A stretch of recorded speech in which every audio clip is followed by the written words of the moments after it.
இந்த தீன், உலமாக்களை கொண்டே இந்த மார்க்கம், உலமாக்களை கொண்டே இந்த சமூகத்தின் உயர்ந்த தன்மைகள். ஆலிம்கள் இருக்கிற வரையிலும் உலகம் இருக்கும். ஆலிம்கள் காணாமல் போனால் உலகமும் முடிந்துவிடும். ஸல்லல்லாஹு அலைஹி வஸல்லம் சொல்வார்கள், எப்போது இந்த உலகம் அழியும்,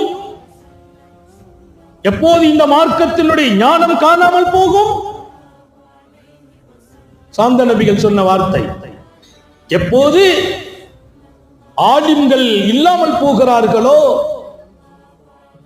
ஞானங்களும் இல்லாமல் போகிறது.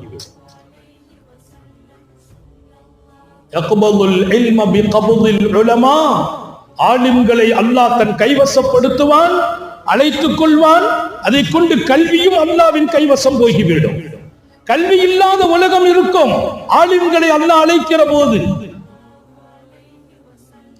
மௌத்துல்